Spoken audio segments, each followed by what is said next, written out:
What are common contraindications for liver transplantation? Imagine a life-saving surgery that can restore health but isn't suitable for everyone. That's what liver transplantation is all about. While it offers hope for many with severe liver disease, certain factors can make it too risky or unlikely to succeed.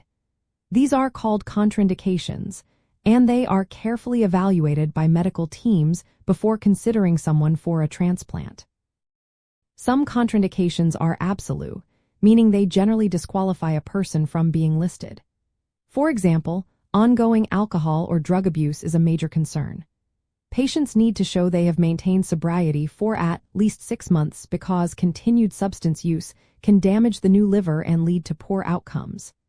Active infections outside the liver, like pneumonia or bone infections, must be treated and resolved first. If infections are uncontrolled, surgery becomes too risky.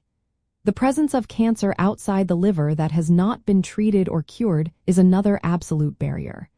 This is because immunosuppressive drugs used after transplant can cause cancer to come back or spread. Severe heart or lung problems also make transplantation unsafe. For instance, if someone has very high blood pressure in the lungs or advanced lung disease that can't be managed, the surgery could be life-threatening. Patients who are unable to follow complex post-surgery care plans or lack social support are also often excluded because their chances of success are lower. Additionally, uncontrolled HIV or AIDS is an absolute contraindication, as the immune system is too compromised for the risks of surgery and immunosuppression. There are also relative contraindications, which are more flexible. These include older age, where the risks might be higher but not necessarily prohibitive if the person is otherwise healthy. Severe kidney disease may requiring a combined liver and kidney transplant or careful management. Blockages in the portal vein, which supplies blood to the liver, can complicate surgery but might not always rule out transplantation.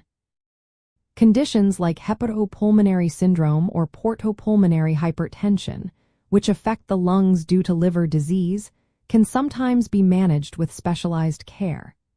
Previous extensive surgeries on the bile ducts or controlled HIV infection might also be considered on a case-by-case basis. It's important to remember that each transplant candidate undergoes a thorough evaluation by a team of specialists. For patients with liver cancer, transplantation is only considered if the cancer meets specific size and number limits, such as the Milan criteria, and if there's no evidence of spread outside the liver. Many contraindications can be addressed or improved before surgery, like achieving sobriety, treating infections, or managing heart or lung issues. Ultimately, the goal is to select candidates who will have the best chance of success and long-term health after transplantation. Always consult with healthcare professionals for personalized advice, as each situation is unique and requires careful, expert assessment.